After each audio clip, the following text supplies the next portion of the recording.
Okay students, तो slow point form के हवाले से अब हम एक और क्वेश्चन डिस्कस करने जा रहे हैं। क्वेश्चन आपके सामने क्या है, आपसे कहा जाता है find the equation of a line passing through a point. आपको यहां पर क्या बताया गया भाई, एक पॉइंट बताया गया दैट इज 2 and 3।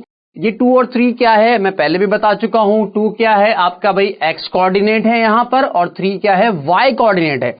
यानी कि उस लाइन का एक पॉइंट आपको बताया गया है और साथ साथ उसी लाइन का क्या बता दिया गया, स्लोप बता दिया गया। और आपसे कहा यह जाता है कि आप क्या करें, इस लाइन की इक्वेशन फाइंड आउट करें।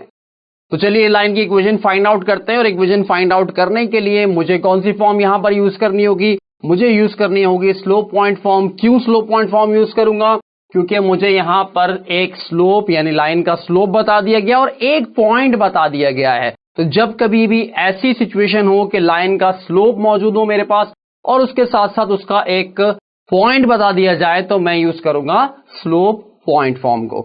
ठीक है भाई, तो by using slope point form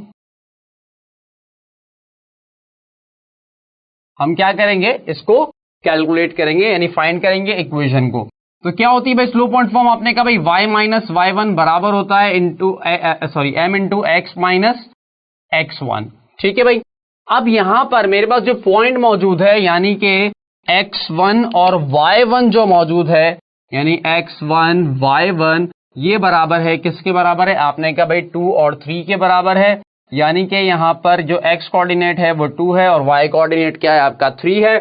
और इसके साथ साथ आपको बता दिया जाता है उस लाइन का स्लोप, और स्लोप को हम किससे डिनोट करते हैं, हम m से डिनोट करते हैं। तो m क्या हो गया आपके पास 4/3। ठीक है भाई, अब इस इंफॉर्मेशन को हम क्या करेंगे, इस फॉर्मूले में पुट करेंगे। और फॉर्मूला क्या आपके पास y minus y1 is equal to m into x minus x1। अब आपने क्या करना है भाई, ये y तो क्या आ जाएगा, एज इट इज आ जाएगा आपके पास y माइनस y1। अब ये y1 कितना है आपका, तो y1 की वैल्यू आपको यहां पर नजर आ रही है कितनी है 3। तो y माइनस 3 और ये बराबर है किसके बराबर है, स्लोप यानी m कितना है आपके पास 4/3 इंटू x माइनस x1 कितना है, x1 आपको 2 बताया गया है, तो ये रहा आपका 2। ठीक है भाई, अब क्या करना है मुझे, देखें भाई यहां पर अगर आप देखें तो ये 4/3 ये इस पूरे ब्रैकेट से क्या हो रहा है, मल्टीप्लाई हो रहा है। अब यहां पर देखें तो ये 3 जो है ये 4 से क्या हो रहा है, डिवाइड। तो मैं इसको 3 को क्या करूंगा, यहां से इधर शिफ्ट करूंगा। देखिए भाई, अगर यहां पर बीच में क्या होती, प्लस साइन होती, तो फिर मैं डायरेक्टली 3 को यहां पर शिफ्ट नहीं कर सकता था। पहले मुझे क्या करना होता, उसको एक टर्म में कन्वर्ट करना होता। तो ये बात भी पहले बता चुका हूं कि टर्म क्या होती है, यानी टर्म्स को जो सेपरेट करती है साइन, वो कौन सी करती है, प्लस या माइनस साइन। अगर बहुत सारे मल्टीप्लाई के साइन भी मौजूद हो तो भी वो एक ही टर्म कहलाएगी। ठीक है भाई, जबकि प्लस या माइनस साइन होगा तो फिर वो एक टर्म नहीं कहलाएगी, टर्म्स क्या हो जाएंगी, ब्रेक हो जाएंगी। तो वहां पर फिर मुझे क्या करना होगा, उसको एक टर्म में कन्वर्ट करके फिर मैं उसको दूसरी साइड पर क्या कर सकता हूं, शिफ्ट कर सकता हूं। तो दूसरी साइड पे शिफ्ट करने के लिए शर्त क्या है कि आप जब शिफ्ट करेंगे तो उसको वो क्या होनी चाहिए, एक टर्म होनी चाहिए। यानी डिवाइड वाला जो नंबर है इसको शिफ्ट तभी कर सकता हूं मैं उस तरफ जब वो एक टर्म होगी। मैं डिवाइड और मल्टीप्लाई की बात कर रहा हूं, प्लस और माइनस में शिफ्ट करने की बात नहीं कर रहा। अगर मल्टीप्लाई डिवाइड होगा तो वो एक टर्म कहलाएगी। तो यहां पर क्या होगा, आपके पास 3 इधर डिवाइड हो रहा है, इधर आकर क्या हो जाएगा, मल्टीप्लाई हो जाएगा। यानी 3 को मैं मल्टीप्लाई कर दूंगा किससे, इस पूरे से। अब ऐसा नहीं कि ये 3 आके सिर्फ y से मल्टीप्लाई होगा या 3 जब वो सिर्फ 3 से मल्टीप्लाई होगा, ऐसा नहीं है। ये 3 जब वो पूरे से यानी y माइनस 3 दोनों से मल्टीप्लाई होगा तो ये हो जाएगा 3 इंटू y माइनस 3 और ये बराबर है किसके बराबर है। अब यहां पर क्या बचा आपके पास, अब यहां बचा आपके पास 4, तो 4 इंटू x माइनस 2। अब क्या करूंगा भाई, यहां पर ये 3 जो है वो इन दोनों नंबर से मल्टीप्लाई हो रहा है और इसी तरीके से ये 4 भी इन दोनों से मल्टीप्लाई हो रहा है, दोनों को हम क्या कर लेंगे, मल्टीप्लाई कर लेंगे। तो यहां पर जब 3y से मल्टीप्लाई होगा तो ये हो जाएगा 3y, और इसी तरीके से प्लस माइनस माइनस 3 3 9 और ये बराबर है 4 को मैं मल्टीप्लाई करूंगा किससे, x से मल्टीप्लाई करूंगा। तो 4x से मल्टीप्लाई होगा तो ये हो जाएगा 4x और प्लस माइनस माइनस ये हो जाएगा 4 2 8।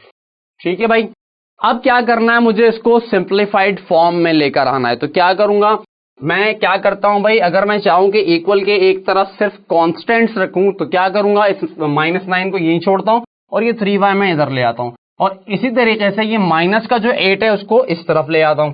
तो यहां पर मेरे पास पहले से क्या मौजूद है, आपने कहा भाई 4x मौजूद है, और ये प्लस का 3y है। क्यों प्लस का 3y? मैंने हमेशा आपसे कहा है कि नंबर से पहले साइन जो है वो नंबर से पहले देखी जाती है, तो 3y से पहले देखें तो आपके पास कोई साइन नहीं है, मतलब कि इसकी क्या साइन होगी, पॉजिटिव साइन होगी। और इसको जब मैं इधर शिफ्ट करूंगा तो ये हो जाएगा माइनस का 3y, और यहां पर पहले से क्या मौजूद है, -9 मौजूद है, और ये माइनस का 8 जो इधर था, अब जब मैं इसको इस तरफ लाऊंगा तो ये हो जाएगा प्लस का 8। ठीक है भाई, तो अब क्या करेंगे भाई, -9 और +8 ये हो जाएगा -1, और ये बराबर है किसके, 4x - 3y। या मैं इसको इस तरह भी लिख सकता हूं कि मैं लिख दूं भाई इसको 4x - 3y is equals to -1, इस फॉर्म में भी लिख सकता हूं, या मजीद मैं चाहूं तो इसको भी पॉजिटिव बना दूं, यानी क्या कर दूं मैं इसको भी इस तरफ ले आऊं तो ये क्या हो जाएगा 4x - 3y + 1 is equals to 0। मैं इसको इस तरह भी लिख सकता हूं, मतलब ये भी सही है और ये भी सही है।